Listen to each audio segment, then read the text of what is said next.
ఓం శ్రీ స్వామియే శరణమయ్యప్ప. స్వామి, ప్రతి సంవత్సరము మకర సంక్రాంతి రోజు ఇక్కడ మకర సంక్రమణ టైంలో బ్రహ్మశ్రీ రాజీవ్ తంత్రి, శబరిమల ప్రధాన పూజారి బ్రహ్మశ్రీ రాజీవ్ తంత్రి గారి సూచన మేరకు స్వామివారి మకర సంక్రమణం ప్రారంభ సమయం ఏదైతే చెప్తారో అదే టైంకు ఇక్కడ మన అయ్యప్ప స్వామి వారికి నెయ్యి అభిషేకం జరుగుతుంది. ఈ సంవత్సరం కూడా అలాగే మకర సంక్రమణం ఆరంభ సమయంలో నెయ్యి అభిషేకం జరిగింది.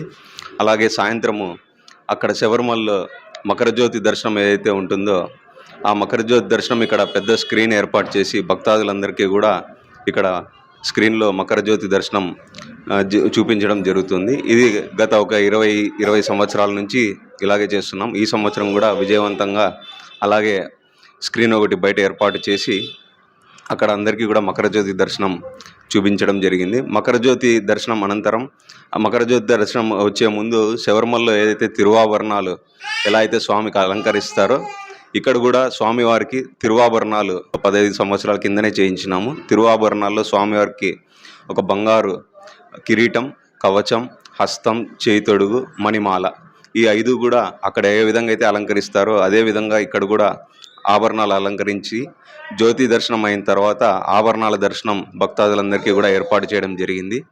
ఆభరణాల దర్శనం అనంతరం అందరికీ కూడా భక్తాదులందరికీ అరవణ ప్రసాదంతో పాటు అన్నదానం కూడా ఏర్పాటు చేయడం జరిగింది.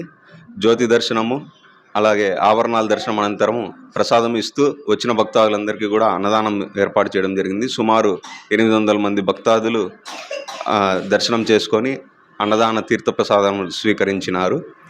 ఈ విధంగా గత 25 సంవత్సరాల నుంచి కూడా కొనసాగిస్తున్నాము. ఈ సంవత్సరం కూడా విజయవంతంగా ఆ విధంగానే జరపడం జరిగింది.